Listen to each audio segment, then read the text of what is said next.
Hello, everyone, and thank you for joining us today. We're just going to give it a minute or two for everybody to join and get settled in, and then we'll get started. So just hang out with us for a second.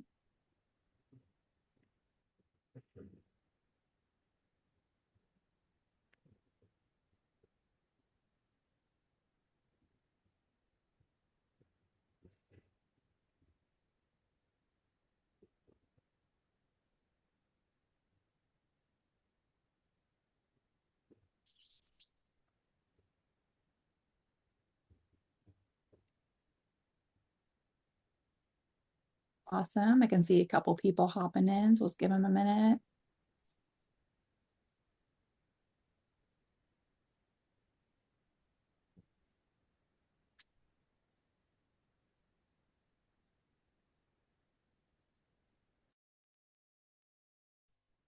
Perfect. Good morning, everybody. Good morning. All right, we've got a good group here, so we're going to go ahead and get started and get through some housekeeping things while everybody keeps joining. Welcome to today's webinar, Achieving DoD IL4 IL5 Authorization, Proven Strategies for Secure Compliant Cloud Operations. As a quick reminder, today's session will focus on practical guidance for IL4 IL5 readiness, including key expectations, assessment preparation, and how to support continuous compliance over time. A few housekeeping notes before we dive in. The session is being recorded, and so all registrants will receive a copy after the webinar. If you have any questions, please feel free to drop them into the Q&A at any time. We have a lot to cover today, so if we don't actually make it to an open Q&A at the end, we will be following up afterwards with responses to any questions that anybody has. So first, joining us from Schellman is Nick Brundog. We've got Managing Director and Federal Practice Leader. Nick brings over 20 years of experience in informational technology, with 15 years specializing in federal frameworks. His background as a network engineer and assessor gives him deep expertise in cryptography, networking, and security mechanisms in cloud environments. So welcome, Nick. Thank you for joining us. Thank you. And second, of course, from SimCore, we have Robert E. Johnson III, our president and CEO. Robert co-founded SimCore and has led the company to global recognition for real-time system integrity monitoring and zero-day attack prevention. He holds multiple patents in cybersecurity and has been recognized in the congressional record for his contributions to advancing the field. So thank you, Robert. Welcome, and thanks for joining us this morning. With that, I'm going to hand it over. Our VP of Business Development here at SimCore is going to be moderating, Mark Allers. So I'll hand it off to you to officially get us kicked off, Mark. Thank you very much, Kayla. Nick, thank you very much for joining us. This is going to be a rather enlightening conversation today. Today's format is interview style. So any participants that have any questions, please throw them into the inbox for questioning. And the topics relative to today are really broken into four categories: why IL4 and IL5 matters, and where organizations struggle. What are the controls and inflection points? Third is evidence audits, continuous ATO, and the alignment to zero trust, and practical guidance and lessons learned. So without further ado, I'm going to dive right into this. As I said, this is an interview style. I'm going to start with Nick, first and foremost, in the first category of why it matters. So to Nick, from an assessor's perspective, why are IL4 and IL5 getting so much attention right now across the DoD programs and contractors? Yeah, great question, Mark. Several reasons. The first one is kind of what has always been, and that is there's a progression and a shift over towards cloud, of course. DoD can sometimes lag behind that. We saw federal demand was kind of the first as far as FedRAMP is concerned.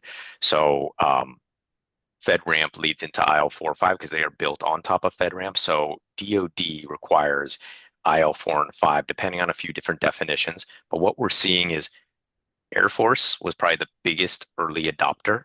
And so they are a lot of times the mission owner, or if you will, an agency sponsor for a lot of the existing products. We are starting to see that shift into Army and into Marines and into Navy, and then a few other ones as well in some of the intelligence communities. So that natural shift that was already taking place is kind of accelerating and getting into the rest of the DoD in mission owners that we didn't see before. So that's one of the reasons. Um, the others, the other is that most CSPs start with FedRAMP. So if you're a cloud-based product and you want to sell to the government, you have to do FedRAMP. DoD said if it's unclassified, that's fine. Do that. Moderate and high count. If you get CUI, controlled unclassified information, or national security information, you got to go IL4 or 5. So CSPs made this initial investment into moderate and high. They see this as an ability to increase their total addressable market, capture more of that, and really make more money, right? So they can do more things, but they have to protect at these certain levels. So first to market, as well as competitors are getting into that space. That's the kind of reason number two. The third reason is sort of a new one, and that is FedRAMP is changing. When FedRAMP changes, DoD can be affected a little bit. There are a lot of cloud service providers that have made an investment into FedRAMP, and if FedRAMP changes their requirements at moderate or even at high, they want a way to show that this investment, that these controls that they've invested in are still in place. A lot of times they can do that by going and getting IL4 and 5 PATO authorized on top of that. And that's a way that they can say a third party has said, I am still doing this, but I'm doing it to an even higher level to differentiate themselves from others that may get this new version that we may see. So kind of three different reasons, but those are the three. Fantastic. I actually took two notes here, and I'm going to ask you at the end of the today's interview. A couple of these I'm going to be writing down. I'd like to throw the next question over to Rob. As a software platform relative to SimCore, it's called SimTrack, supporting IL4 and 5 environments, what changes are you seeing in the security and compliance capabilities are being evaluated? Yes, well, for us, and as you mentioned, our product is called SimTrack, and we're seeing buyers start to look for some type of operational proof, largely driven, as Nick had mentioned, due to the new requirements. And then we also have an influx of folks that are interested because of CMMC, especially level two. They realize now that they actually hold controlled unclassified information. They need to be at CMMC level two. So that means IL4 at a minimum is the minimum that they need to be at. So from that perspective, they're looking for proof that they're doing some of the right things. So now there is this interest in continuous monitoring. There's this interest in finding a way to provide explainability for every change in your environment. And most of all, and this kind of exits the security side, but they're really looking for tools that help reduce that entire audit burden. So as a result, capabilities such as real-time integrity monitoring, uh, policies where you can actually check expected versus unexpected changes, and an emphasis on what are auditor-ready reports that are available in a product or the tool. Those are the questions that we're being asked on a regular basis. And in fact, some of those audit-ready reporting type of capabilities seem to be weighted more heavily in our favor than perhaps some of the individual point tools that scan intermittently or provide adjacent information. You brought up an interesting. There seems to be a lot of like misconceptions out in the industry right now. So I'm going to ask Nick this particular question. What are the most common kind of misconceptions organizations have when they believe that they're IL5 ready? Yeah, we we get this a lot. So a lot of times a CSP interested in IL4, IL5, is like, hey, I'm ready to go. And when we start to really ask them about certain things, the biggest misconception is that it's just the controls, right? So anyone right now can go dodcyber.mil and can pull down the complete control list at IL4, IL5, and even IL6, and they have the NSS in there as well. And those are all the controls, right? So anyone that's used to FedRAMP 800.171, controls a control security requirement.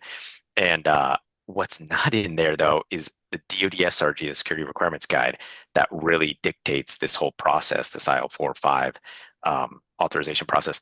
There are requirements that are not just controls. So we'll begin to discuss and talk about things like, are you ready to connect to the BCAP, the Border Control Access Point? Have you looked at the general readiness requirements? These are some kind of requirements that are kind of like controls, but they're not entirely, they're not NIST controls. There's a thing called CSSP, a cybersecurity service provider. All of this is in what I would call kind of the front matter or the above the appendices within the SRG. The SRG has those controls in there, and they also provide that control list, but there are these other requirements. That is probably the biggest one where we begin to talk about that and like, well, we haven't even looked at this. We don't even know what that means. Now, the nice part about a lot of these things is they're not all that difficult to do, but it can really stop someone, especially depending on their architecture. BCAP might not be the easiest thing to do. Sometimes there's like an MPLS connection or something very technical that they might not have anticipated, and now they need to go and find a way to implement that. And it can be quite a shocker, quite a surprise, and can absolutely delay their timelines that they have in place.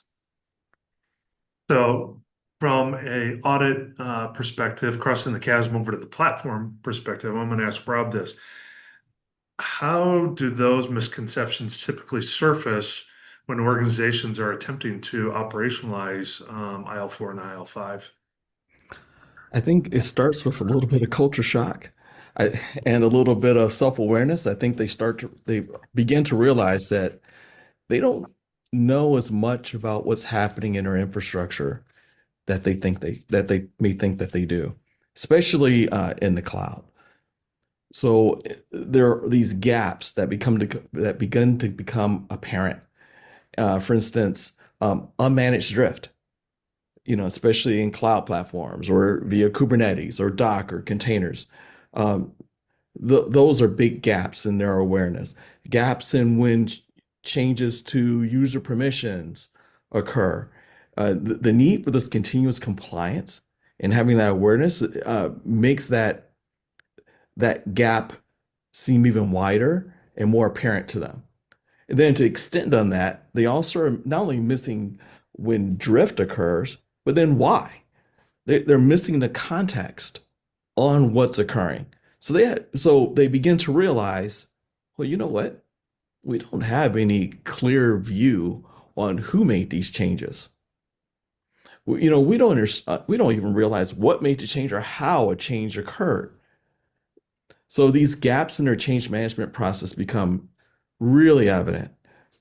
And then I think the other piece that begins to show up is that they begin to realize, well, in the end, we need to provide evidence for many of these activities. How do we do that?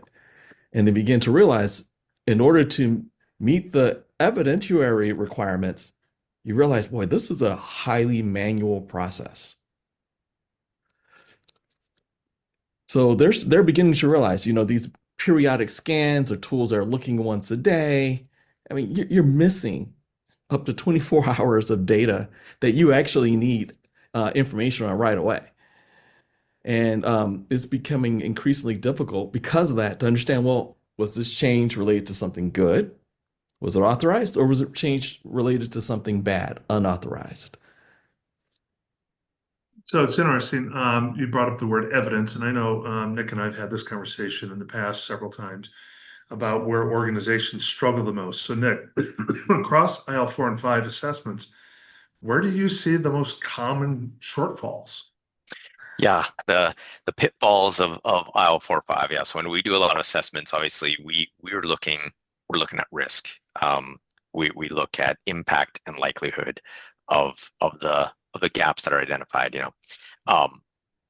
Typically external connections, when you talk about IL4/5, that can be a big one.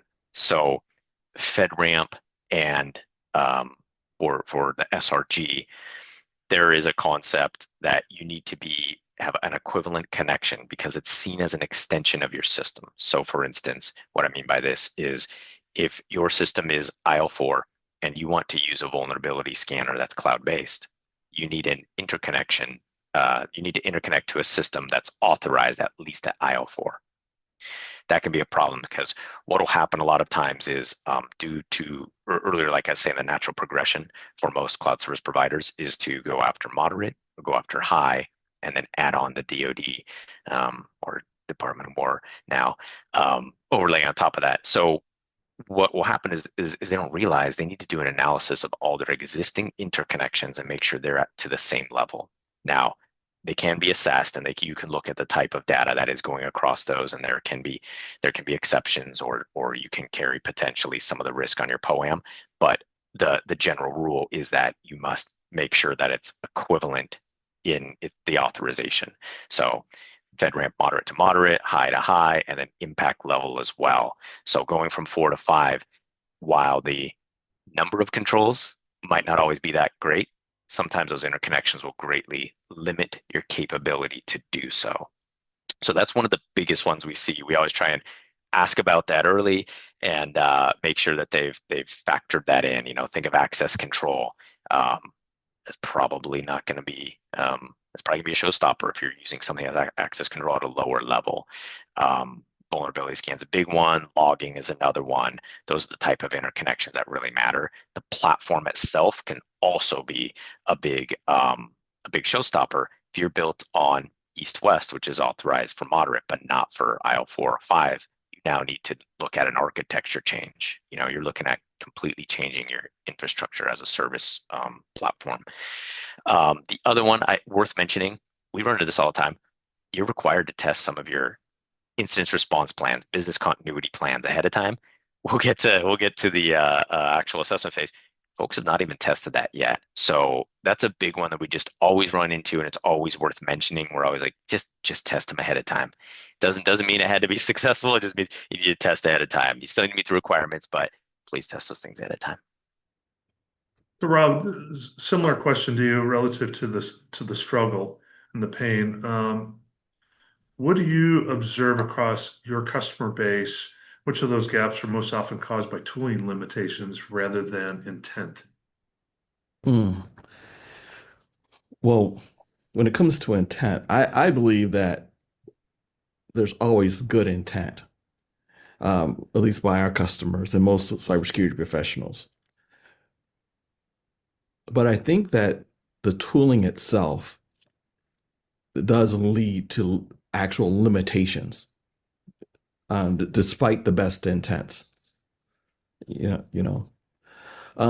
So those limitations involve visibility, whether that, as you're starting to re-architect your infrastructure and adding on these other components, whether east or west, or and ensuring that you're bringing on these other components, whether it's even if they're IL4 or 5, what is your level of visibility into those systems?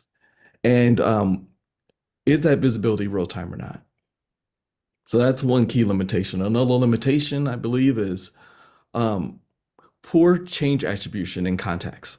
I kind of alluded to that before, but I think that that's a critical component. You need to understand what's actually happening in your infrastructure. And in the end, in security, there is nothing else greater. Unexpected changes need to be identified. You need to understand them. It's very difficult to even conceive of any type of cybersecurity threat that doesn't start with a change, right? And then finally, how do you integrate this into your overall workflow? How do you integrate this into your CI/CD pipeline, your ITSM systems? What's that whole integration story? And now, as we are starting to blend dev and ops and security, so now you have DevSecOps, what are the segregation of duties that occur, and how are you actually tracking that and making that clear for folks? So even despite the best intent, when tools can't tell you what's changed, why it's changed, when it was authorized, in the end, operations are going to slow down. Auditors aren't going to be happy. And that rush to meet compliance requirements in the end is just going to be one big scramble. The auditors aren't going to be happy. So Nick, this one's coming back to you now. So and again, we've had this conversation in the past before, what Rob just alluded to, the port change control element of kind of those inflection points as we refer to them. Change, drift, integrity, what's the reality of integrity? So the question is, how does configuration drift typically surface during IL4 and IL5 assessments? Yeah. So first I'll start with really like what our approach is. How do we see that? How do we discover it? We do statistical analysis for the most part, right? But over the years, that has turned a lot more into looking at orchestration. So instead of population, sample. We still do that where it makes sense, but because of the DevOps model and the kind of do not repeat yourself tenet of DevOps, orchestration and code. So a lot of times we're doing an analysis of that, but then we need to also ensure that what is deployed is in fact what was supposed to be deployed and orchestrated. So where we see drift is a lot of times in scan results. So let's see what is actually deployed, and or in some of those just not doing what they are supposed to do, right? So think of STIGs or CIS, and sometimes we're seeing one, it's not implemented, two, not implemented as per their checklist. And so that is where we see it surface, and the mechanism is through our analysis. But a lot of times, like I said, that could be code and different stuff. So something like a SimTrack can fix those things. I know that's some of the things that we've seen before with that product, where here's the diff, here's what changed, who changed it, and it'll even revert it back. So there are times when that can be greatly reduced due to that tracking and those mechanisms in place that can move things back to the way they're supposed to. So a lot of times those benchmark scanning is where we see that surface. Vulnerability scanning too is another one, which also represents one of the biggest things, one of the biggest issues with FedRAMP. I know earlier I said some of the biggest pitfalls with IL4 5, but that's because they should already be doing their vulnerability scanning very well. However, we see that surface all the time. They patch something, an IP goes away, IP comes back up. It's the same image, new vulnerability, or the same vulnerability ID that we saw before a CVE. That means they didn't patch the image. So maybe drift, may not be drift. Sometimes it is, sometimes it isn't. There's various reasons why that can happen, but all that to say is that shouldn't be happening. They need mechanisms in place to identify that, and to fix it. And so to kind of to Robert's point, that's some of the things that you're seeing and implementing. But that's where the drift occurs. Before I ask Rob the next question, it's interesting. I was on with someone from the DoD literally last week talking about the vulnerabilities. And it's enlightening because there's basically two vulnerabilities in the world. Vulnerabilities you know about and vulnerabilities you don't know about, right? So the vulnerabilities you know about, that's pretty easy, the CVE list and all that. The vulnerabilities you don't know about, the only way to identify those is through integrity controls, because something had to have changed relative to what you just said, Nick. So to Rob, to your question now is, why is configuration difficult to manage without software designed specifically for continuous integrity and change monitoring, as Nick alluded to earlier? Well, I mean, earlier Nick alluded to all the plans that folks have in place. And listening to him, I started thinking about a couple quotes. The best laid plans of both mice and men often go astray. But I think more eloquently, I was thinking about Mike Tyson. He mentioned that everyone has a plan until they get punched in the face. And and I think that's the challenge that we have in IL4 and IL5 environments. They're constantly changing. And it could simply be because of patches, configuration updates. We're redeploying some containers. Our policies have changed. The admin had to take some actions. Over time, changes are going to occur. Your systems are going to drift away from plan. And these drifts they're very subtle. Sometimes they happen very fast. In the end, what gets us and what gets many of our customers is that they look like normal operations. So many of these seem like they should be occurring.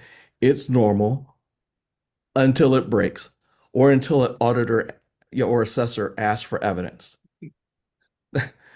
right? So you need software that's built for continuous integrity that closes that gap by detecting changes as fast as it occurs, capturing content, capturing context, and trying to tie it to authorization. So drift is corrected early, and so it's not discovered late and when you're in a crunch. So Nick, from your perspective, why do periodic scans or manual checks fall short of IL5 environments? I think it goes without saying, but what are the specifics?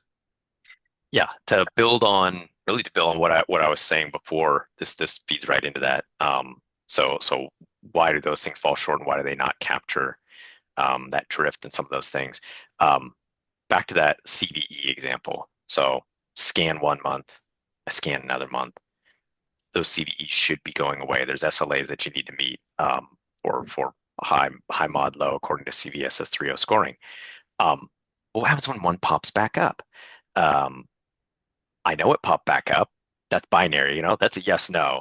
Gone, yes, cool. I can remove that from my POAM. Now it's back. Well, that's not right because it should have been patched at the image level. Um, what I alluded to before was a multitude of reasons why that could happen. That's where they fall short. The why. So what you were saying before, Robert, about we have the capability. There are mechanisms that have the capability to tell me who was this a service, is this an agent acting for a user? Was this a direct user? Um, was there just a error in the code that happened? How did this happen that something could reappear? And then you take that same thing for CVEs and extrapolate that out to the other category of scans, which were those benchmark scans, so STIGs and things like that. Why would this one thing flip? I think one of the checks is aid versus some other type of integrity monitoring. What happens if suddenly that just reappears as not being in place? Something had to have changed. I think that traceability is what's missing from most of those scans. The who did this, the why they did this, possibly the when. Sometimes you can figure that out, but most of the time you can't. Those details are really missing because that lets people or security mechanisms now make an educated decision on how to correct that, not correct it, and report it, alert it, because we have a lot of monitoring and alerting type of requirements. So that's where I think they fall short, is really a lot of that traceability and details within there and the ability to fix it once discovered. So from Rob, from a platform perspective, Nick was just talking about the who, what, where, when, kind of the how and why. What capabilities are required to move beyond this periodic checks to move more into continuous integrity assurance compliance, which then builds upon resiliency? Well, he talked about who or what, but he didn't say mention anything specific like files. And this is the problem. So many times, the only thing that security folks typically think about in terms of monitoring integrity is understanding if a file changed. And that is critical and certainly important. But I think we need folks to think a little bigger and realize there are material things that drive your infrastructure, affect your ability to perform the services and capabilities that this product or CSP should be delivering, and it's more than just files. So you really need real-time monitoring and this awareness of all the critical objects, all the critical assets and asset types in your infrastructure. So yes, of course, files. What about configurations, registry, policies? What about the configurations of your network devices? Your Kubernetes configurations, your Docker configurations, database configurations. What about the schemas affiliated with your database? What about Okta? You're connecting to Okta to their IL4 environment or IL5 environment. Do you understand when new users are being added to Okta? When privileges have changed in some way? Do you have that clarity? So it extends far beyond files. So that's like the first paradigm shift that we need everyone to think about. But then we also need to understand simply saying that something changed is not enough. You really need this before and after snapshot. Think about weight loss commercials. It's not that effective if you say a person loses weight. It really helps when you can see the before and after pictures, right? Well, that's what a product like SimTrack can do. We can give you the before and after. Here's the way it looked before. Here's the way it looked afterwards. Here are the specific changes that were made, the who, the what, the when, the how. Um, so I think you need to have clear rules on how you're classifying these changes, whether they're unexpected or expected changes.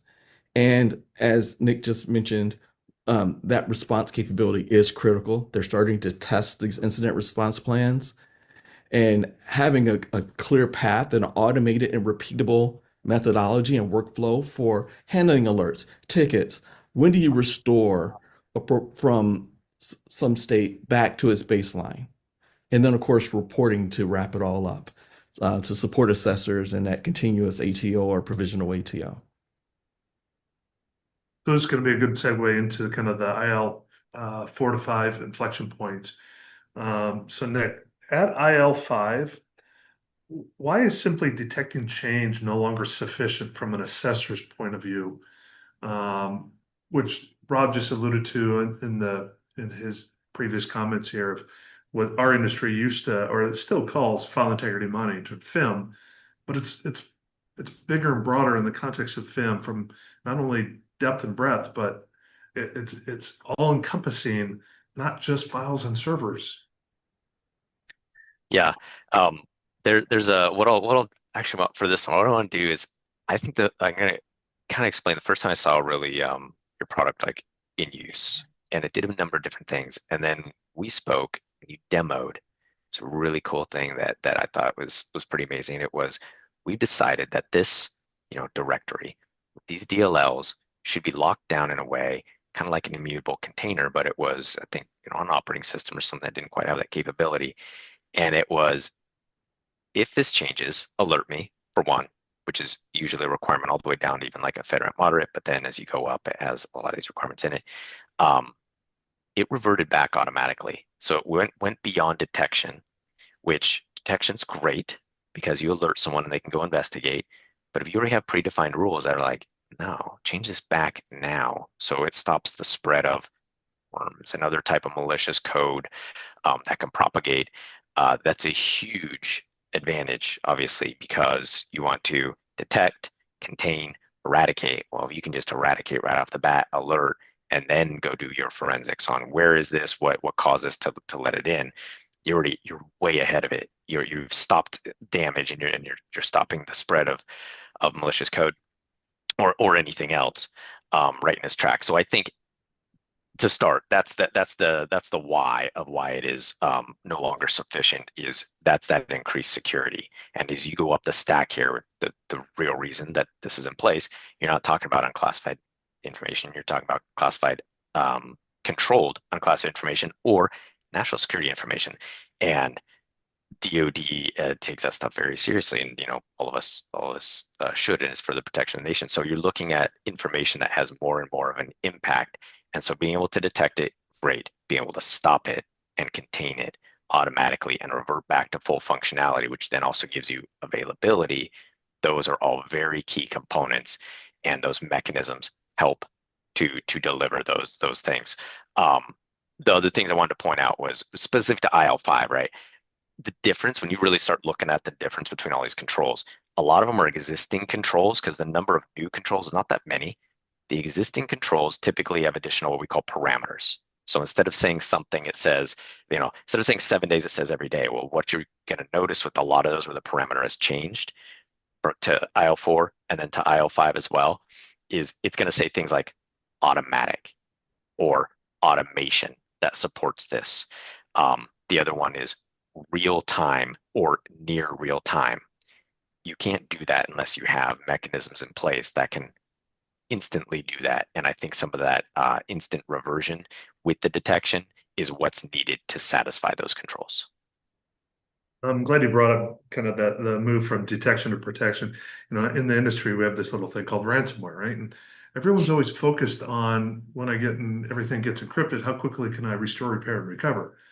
Well, that's the byproduct. That's the symptom. The problem is a piece of software got added and then it got executed. But yet we're focused on the symptom and not the problem. So now my question to Rob is, how should software platforms evolve to support enforcement of controls, not just detection, to support this IL5 initiative? Right. Well, Nick really covered many of the core tenets of what software should do. I kind of tell you how I think about IL5 and the decisions that need to be made. I think of IL5 like the flight instruments of a plane.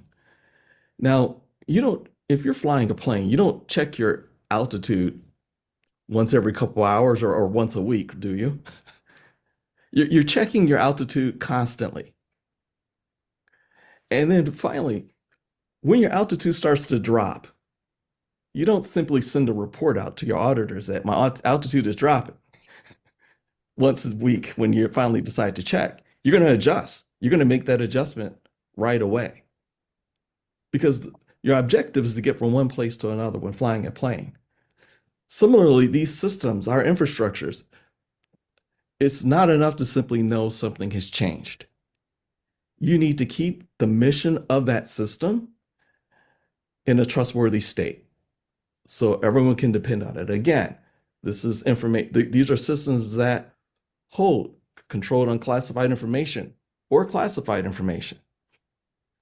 So that means that integrating integrity monitoring with change authorization, some clear privileged workflows, along with our automated remediation is critical. So as Nick mentioned, so when an unexpected change occurs, that platform should help organizations respond consistently, validate authorization, open the right workflow. Perhaps it's with ServiceNow or BMC Remedy, or your whatever CMDB that you may have. And if necessary, either enforce the restoration or remediation, or provide the information necessary to remediate, or other compensating controls. But it's getting you the information so you can adjust and get that plane right back to the correct altitude. I love the analogy. So Nick, this kind of question goes to you more into the evidence audits and continuous ATO, and eventually next couple of questions we'll have to Zero Trust. What type of evidence give you the confidence that that plane is staying at the altitude that it's supposed to be flying at in the due course and direction that it's supposed to be going? What are those? What evidence gives you that confidence that you're truly under control? Statistical analysis with zero deviation. No, there's a number of different things. I mean, immutable containers, right? But those are sourced from images, so we want to see scans of images.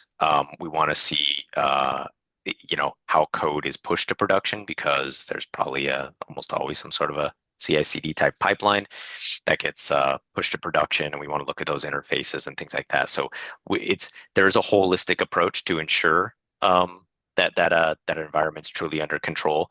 Those are some of those things that often get overlooked because most controls are not applied outside of the CIDR blocks and subnets that make up a cloud service offering boundary.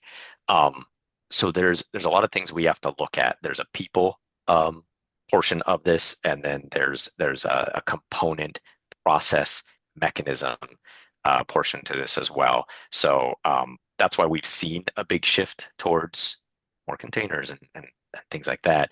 But then CVEs blew up, so now we're starting to see a lot more of outsourcing to be like, well, only get these from a third party that's going to kind of ensure that these are benchmarked and all CVEs are patched and things like that. So that's where we're starting to see that. So the evidence that we like to see, like I said, are that processes are in place for that those interfaces are managed, the people are managed that have access, that have the ability to deploy things. Clean scans is a big part of it. So what I mentioned before, both benchmarks and CVEs really show a consistency there. And then, like I said, we do statistical analysis, so being able to see those end results when they have those capabilities to leverage through any kind of scripting or through a centralized mechanism that can reach out and look at these things.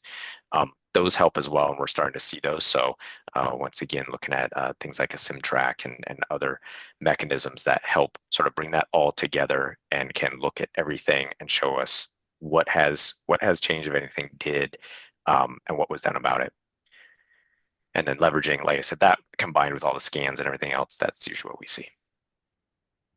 So I'm going to take that, your last two sentences there, and parlay that into a question to Rob is, how can compliance and security platforms generate continuous assessor-ready evidence, which without adding the burden, the operational burden that Nick just referred to? Understood. Well, I think the secret is finding a way to take what folks do on a regular basis, the standard set of operations, and using that to drive and feed information that justify your security story.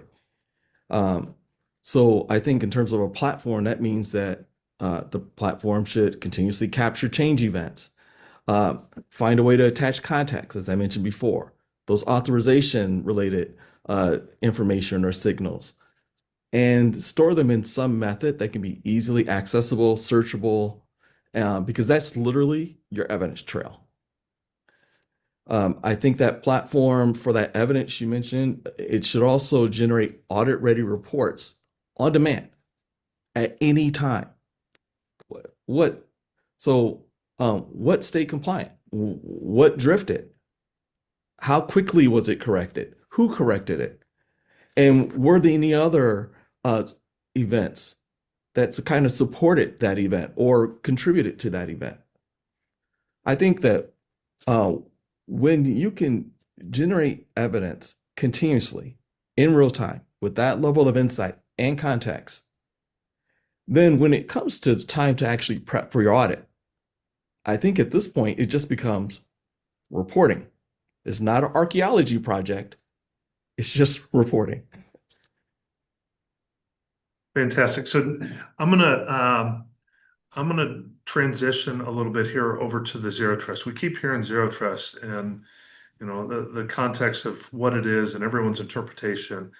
So I'm going to ask Nick this question here: how does zero trust change what assessors expect to see in IL5 environments? Yeah, so what we've seen, of course, is some of the language in 800-207 work its way into both FedRAMP and SRG. So what we see, when you look at that special pub, it kind of breaks down a couple different key concepts: policy, decision point, PDP, and that has policy engines, policy administrators, and enforcement points. And what that really is saying that you don't trust anyone just once. It's not the flat architecture that we used to see in enterprises. Cloud-based is looking at more segregation, as well as everything's subject and resources. So if a subject wants access to a resource, we want to see a policy engine that kind of figures out granting access. Think of locked identity, Entra ID, something like that.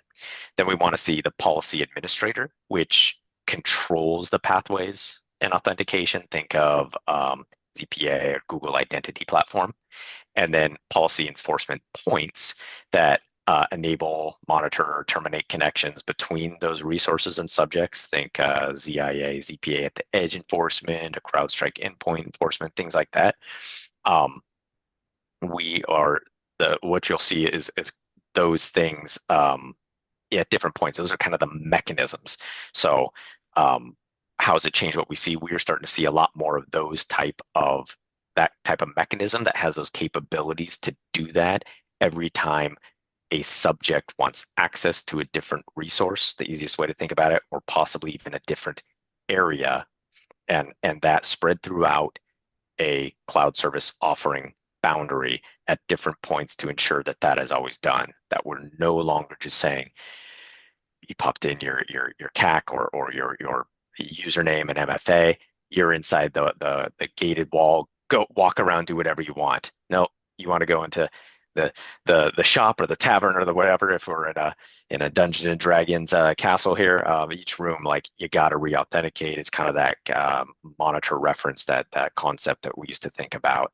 That's being done. So that's what we're starting to see, and a lot of those mechanisms are just using that more and more and putting that in place throughout, so that is always done with that subject and resource at the simplest level. Okay, so Rob, relative to zero trust, why is integrity management or integrity assurance, why is it a foundational control? Maybe do people even know it's a foundational control or a tenet? Why is it important for zero trust? Sure. Well, I think there's a learning curve for security professionals. I think a lot of times at this point, when people think about zero trust, they're only thinking about network segmentation and authentication. That's pretty much the scope of when you just speak to anyone just off the cuff anywhere. But NIST is defined at 800-207, 7 key tenets of zero trust, and tenet number 5 is that the organization must monitor and measure the integrity and security posture of all owned and associated assets. That's what we're bringing to the table. That's how it connects to zero trust. But let me, but I want to kind of talk about that a little bit more. When I think, sometimes folks will tell us, well, we started with a stick system. We have this hardened baseline. So aren't we fine? Do we need integrity beyond that? And I believe the answer is yes. I think that hardened baseline, I think you need to think of that hardened baseline like a photograph. And integrity monitoring as this live video feed of what's actually happening on your systems. And there's a big difference in capability. So that means when you have that live video feed, essentially, of the changes happening on your systems, other shifts from that hardened baseline, this opens up new zero trust type of capabilities. I'll give an example. You may have folks with laptops connect to your zero trust network. And of course, because it's IL4 and IL5, everything should be stigged, right? Well, if a system that is no longer stigged is trying to attach to your zero trust network, should they still be able to attach? Well, I saw you shake your head. No. Common sense says, well, no, they shouldn't be able to. Well, my question to you is, how do you enforce that? How do you even make that possible? But shouldn't that even extend beyond just STIGs and benchmarks? It does. It even extends to integrity.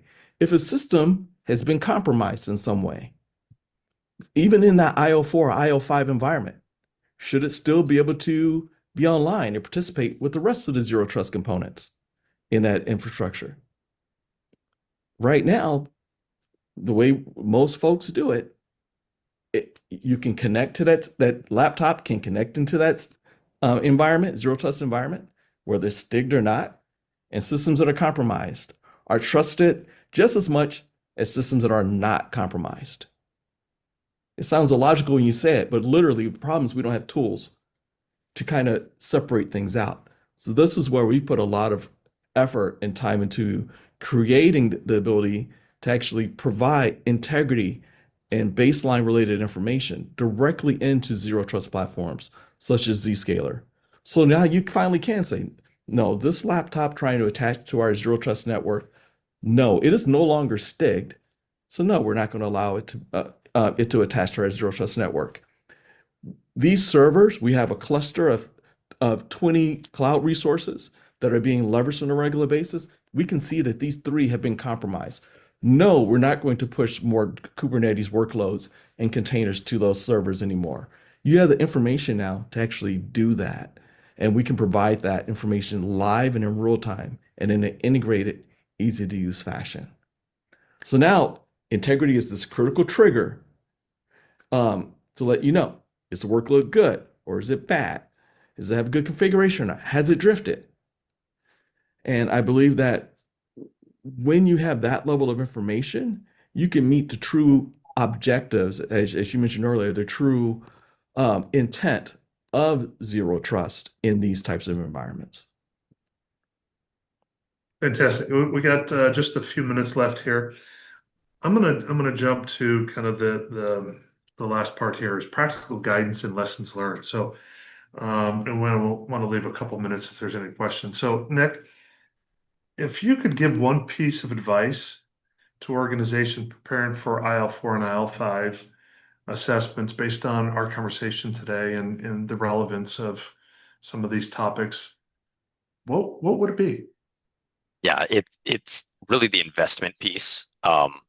Be prepared and willing to make investment kind of in three key areas. The first one, which is what we've been talking about, is mechanisms. Look for things that really satisfy those controls. Vet out those products. There's a lot of claims out there. Folks will say authorized versus validated versus compliant. Get to know those terms because they will cost you a lot of money if you procure the wrong thing and it doesn't do what it's supposed to do. First-in-class products that have been tested, and someone can kind of speak to that for me, these security controls. That's a huge one. The other two to invest in is people on your team. Get them trained up on this stuff, give them the time to learn. If it's the SRG, make sure they've read through it several times. The associated special pubs, even though there's like an almost unlimited amount of those, the ones that are important, make sure you read and understand all of those.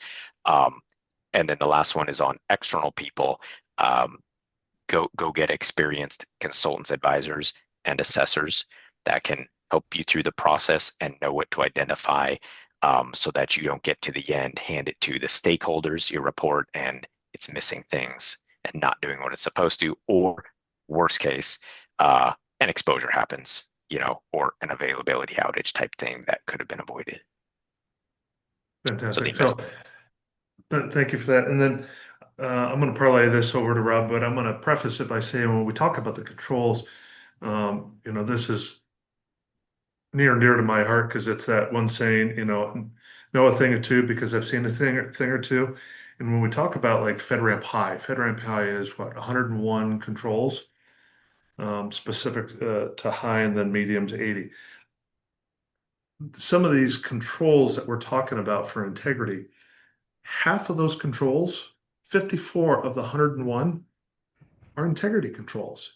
But to our conversation is today, Nick, if I ask you and 19 other people what your definition of integrity is, I'm going to get 20 different answers. And this is this learning curve that we got to come up. So I'm going to ask Rob this question from a software development perspective for the platform of SimTrack. What is the most impactful capability organizations should prioritize early in their IL journey? Well, I think early in their IL journey, they need to identify, and I think you can get some early wins from this, instrumenting the highest risk assets in your organization or in that environment. So, what are the identity related systems? The systems on those boundaries, the systems running those critical mission workloads or that contain the CUI, your CI/CD pipelines. What are the systems that have critical administration related tools and on them? Layering on that continuous integrity monitoring, clear change attribution, and the remediation capabilities. I think once you have that visibility, once you have that entire audit trail of what's happening, it becomes much easier, dramatically easier to harden, to audit, and ultimately to scale IL4 into IL5 if that's the path that you're going. Fantastic. Well, we've used almost the entire hour here.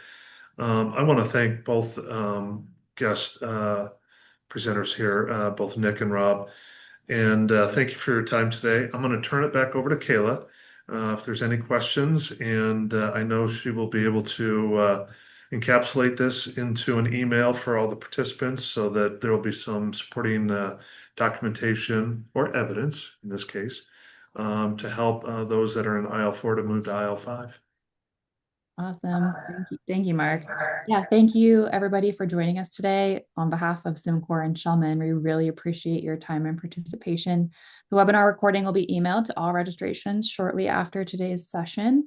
If there's anything that we weren't able to address during this presentation, please feel free to reach out. We'd be happy to answer any questions that came up.